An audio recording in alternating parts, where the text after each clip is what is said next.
सिंधु नदी के किनारे खड़े उस शख्स ने एक नजर उस पार देखा।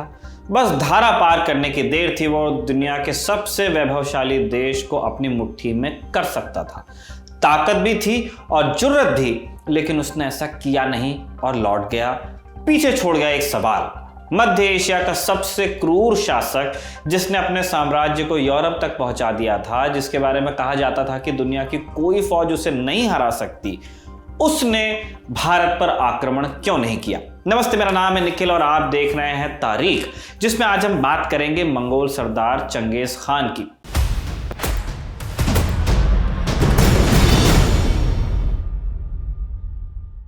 चंगेज खान सिंधु नदी के किनारे तक आया। उसके पास दुनिया की सबसे ताकतवर सेना भी थी, फिर भी उसने दिल्ली की तरफ कूच नहीं किया। क्यों नहीं? इस सवाल का जवाब जानने के लिए हमें चलना होगा साल 1218 में। कहानी शुरू होती है दक्षिणी कजाकिस्तान में पड़ने वाले ओत्रार नाम के एक शहर से। 21वीं सदी में इसे भूतों के शहर के नाम से जाना जाता है, लेकिन एक वक्त इसका बड़ा महत्व हुआ करता था। सिल्क रूट पर पड़ने वाला यह शहर मध्य एशिया को यूरोप से जोड़ता था। 13वीं शताब्दी की शुरुआत में ओत्रार ख्वारिज्म नाम के एक साम्राज्य का हिस्सा हुआ करता था। 21वीं सदी के हिसाब से ख्वारिज्म साम्राज्य ईरान, मध्य एशिया और अफगानिस्तान के कुछ हिस्सों को मिलाकर बनता था और यहाँ के सुल्तान थे तुर्की मामलुक वंश के मोहम्मद शाह। अब मोहम्मद शाह ने अपने अंकिल इनलचुक को ओत्रार का गवर्नर बनाया हुआ था, जो जैसा पहले बताया एक महत्वपूर्ण ट्रेड रूट का हिस्सा था, इसलिए इनलचुक की हैसियत भी काफी ज्यादा थी, हाई प्रोफाइल जगह के गवर्नर। साल 1218 में ओत्रार एक घटना का गवाह बना। 450 मंगोल व्यापारियों का एक कारवां ओत्रार में दाखिल हुआ, जिसमें मंगोल सरदार चंगेज खान का एक नुमाइंदा भी शामिल था। इनलचुक को जब इस बात की खबर लगी, उसने इन सभी को जासूसी के शक में गिरफ्तार कर लिया। हालांकि ख्वारिज्म और मंगोलों के बीच कोई लड़ाई नहीं थी, लेकिन मंगोलों का रुतबा और चंगेज खान के दुनिया जीतने के इरादे से सारी दुनिया वाकिफ थी। इनलचुक ने 450 मंगोलों को अपने दरबार में बुलाया। आराम से जवाब देने के बजाय मंगोलों ने हेकड़ी दिखानी शुरू कर दी और ये देखकर इनलचुक इतना गुस्सा हुआ कि उसने सभी मंगोल व्यापारियों को मरवा दिया। जब यह खबर चंगेज खान तक पहुंची, उसने अपने 3 दूत सुल्तान मोहम्मद शाह के पास भिजवाकर मांग रखी कि इस गुस्ताखी के लिए इनलचुक को सजा दी जाए। यानी राजा से शिकायत की जा रही कि आपके गवर्नर ने कुछ किया है, आप उसको ठीक करो। सुल्तान मोहम्मद 2 कदम आगे निकला। उसने एक दूत का सिर काट दिया और 2 दूतों की दाढ़ी मुड़वा कर उन्हें वापस चंगेज खान के पास भिजवा दिया। सुल्तान को यह हरकत बहुत भारी पड़ी। साल 1219 अप्रैल का महीना, मंगोल फौज ओत्रार के किले के बाहर खड़ी थी। बाकी शहर का हाल ऐसा था जैसे खड़ी फसल का टिड्डी दल के हमले के बाद होता है। इनलचुक अपने 20,000 आदमियों को लेकर किले के अंदर छिप गया। 2 महीने तक लड़ाई चली और अंत में इनलचुक को पकड़ लिया गया। उसे समरकंद ले जाकर चंगेज खान के आगे पेश किया गया। गेम ऑफ थ्रोन्स का वो सीन आपको याद होगा, जिसमें खालड्रोगो खलीसी के भाई के ऊपर पिघली हुई धातु उड़ेल के कहता है कि राजा के लिए सोने का ताज। ठीक यही सीन साल 1219 में तेमुजिन उर्फ चंगेज खान के दरबार में दिखाई दिया।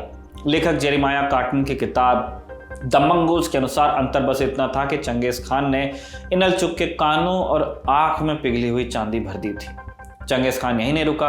बुखारा, जो कि आज के उज़्बेकिस्तान में पड़ता है, उसकी मस्जिद पर चढ़कर उसने ऐलान किया कि मैं जन्नत से भेजा गया दूत हूं, जो आज तुम सबका फैसला करेगा। इसी ऐलान के साथ शहर में मारकाट शुरू हुई। मंगोल सैनिकों ने पूरा शहर जला दिया।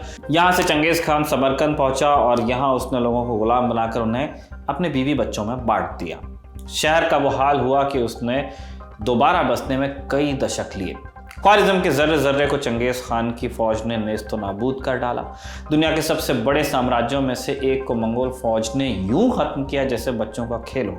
हालांकि एक शख्स अभी भी बचा था जो चंगेज खान की पहुंच से दूर था। कर्टन अपने किताब में लिखते हैं, सुल्तान मोहम्मद अपनी जान बचाने के लिए यूं भागा मानो खरगोश के पीछे लोमड़ी पड़ी हो। उसके होश फाख्ता थे। एक जगह खाई पार करते हुए वो कहता है, मंगोल सैनिक इतने हैं कि इस खाई को तो उनके घोड़ों की लीद ही भर देगी। जान बचाने के लिए सुल्तान मोहम्मद ने खुरासान का रुख किया। खुरासान यानी 21वीं सदी के हिसाब से उत्तर पूर्वी ईरान का एक रीजन। मंगोल सैनिकों ने यहां भी उसका पीछा नहीं छोड़ा। बल्ख, हेरात, निशापुर, खुरासान के चप्पे चप्पे पर मंगोल सेना के कदम पड़े। जिसने सिर झुकाया वो बचा, जो नहीं झुका वो काट डाला गया। सुल्तान ने मंगोलों से बचने के लिए बगदाद भागने की कोशिश की, लेकिन उसे इसमें भी सफलता नहीं मिली और अंत में थक हार कर उसे कैस्पियन सागर के एक द्वीप पर शरण लेनी पड़ी। तरकीब काम भी आई, क्योंकि मंगोल कभी समंदर में दाखिल नहीं होते थे। इस छोटे से द्वीप पर जाने के लिए सुल्तान मोहम्मद लोगों की मदद पर निर्भर था। वो लोगों से चीज़ें लेता और बदले में उनके नाम जागीर कर देता। इसी तरह जिया वो, हालांकि उसके खुद के पास एक ज़मीन का टुकड़ा तक नहीं बचाता था। इसी द्वीप पर रहते रहते साल 1220 में एक बीमारी से उसकी मौत हो गई। सुल्तान मोहम्मद के बाद सत्ता आई उसके बेटे जलाल अल-दीन मंगबुरनी के हाथों में। हालांकि सिर्फ नाम की सत्ता थी। गद्दी पर बैठने से पहले दिन से मंगबुरनी भी उसी तरह भागता रहा जैसे उसके पिता भागे। उसके पास 90,000 की फौज थी और इसके बल पे उसने मंगोल फौज को एक लड़ाई में धूल भी चटाई, चंगेज खान के दामाद को भी मारा। इसके बाद जलाल अल-दीन मंगबुरनी ने गजनी को अपना ठिकाना बनाया। गजनी यानी 21वीं सदी के अफगानिस्तान का एक इलाका। चंगेज खान ने अपनी फौज गजनी तक भेजी, लेकिन उन्हें पहुंचने में 15 दिन की देरी हो गई। मंगबुरनी और उसके साथी सिंधु नदी की तरफ भागे। सिंधु नदी के किनारे एक बार फिर दोनों सेनाओं का आमना सामना हुआ। मामला 19-20 का ही था, आटे काटे का, लेकिन तभी मंगोल फौज सिंधु नदी के बाईं तरफ मौजूद एक पहाड़ पर चढ़ गई और दूसरी तरफ से आकर उन्होंने मंगबुरनी की फौज को पीछे से घेर लिया। मंगबुरनी की हालत खराब हो चुकी थी। अंत में जब उसके सिर्फ 7,000 सैनिक बचे, उसने अपना बख्तर फेंका और एक घोड़े पर चढ़ गया। घोड़े सहित उसने नदी में छलांग लगाई। जेरेमाया कार्टिन के मुताबिक ये दृश्य देखकर चंगेज खान के मुंह से निकला, इस आदमी का पिता शाह मोहम्मद कैसे हो सकता है। चंगेज खान से बचने के लिए जलाल अल-दीन मंगबुरनी ने सिंधु नदी पार की और अब यहां से हम एंटर करते हैं दिल्ली सल्तनत में। साल था 1221। दिल्ली सल्तनत में इस समय मामलुक सुल्तान इल्तुतमिश का राज था। भारत में धन धान्य के भंडार थे, लेकिन चंगेज खान ने ना सिंधु नदी पार की, ना भारत पर आक्रमण किया। सवाल उठता है, आखिर क्यों? मंगोलों ने चीन, ईरान, मध्य पूर्व, यहां तक कि रूस तक अपना सीमा विस्तार किया। क्रूरता ऐसी थी कि जेरेमाया कर्टिन के अनुसार मंगोल जिस शहर पर धावा बोलते, वहां के कुत्ते बिल्लियों तक को जिंदा नहीं छोड़ते थे। ख्वारिज़्म साम्राज्य को नष्ट करते हुए उन्होंने 3 सालों में 60 लाख लोगों की हत्या कर डाली थी, जब दुनिया की कुल जनसंख्या 40 करोड़ ही थी। यानी केवल सेंट्रल एशिया में ही मंगोलों ने दुनिया की 1.5% आबादी का सफाया कर दिया था। इस आंकड़े के हिसाब से भारत की किस्मत अच्छी रही, लेकिन क्या ये सिर्फ किस्मत का खेल था? चंगेज खान ने सिंधु नदी पार क्यों नहीं की, ये जानने से पहले जानते हैं जलाल अल-दीन मंगबुरनी का क्या हुआ। सिंधु नदी पार कर मंगबुरनी ने मुल्तान में शरण ली।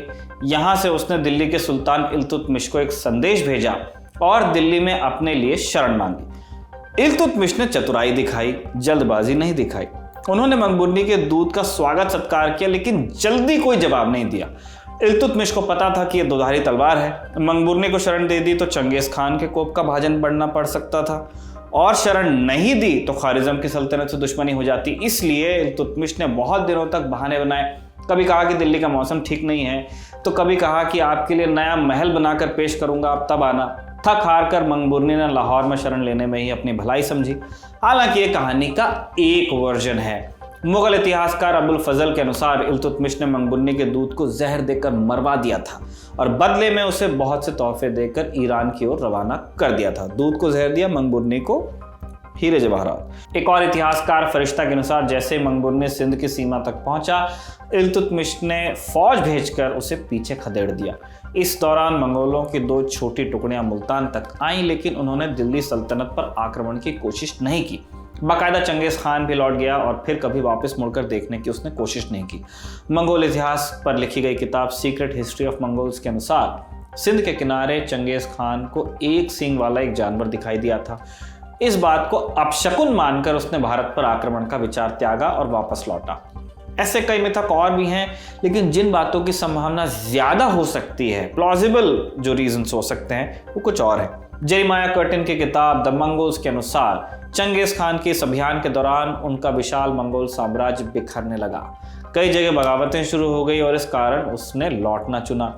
एक संभावना ये भी थी कि ठंड के आदि मंगोल सैनिकों ने, सोचिए आपको सेंट्रल एशिया के मैदानों से वो आ रहे हैं, उन्हें भारत का ट्रॉपिकल गर्म मौसम रास नहीं आया।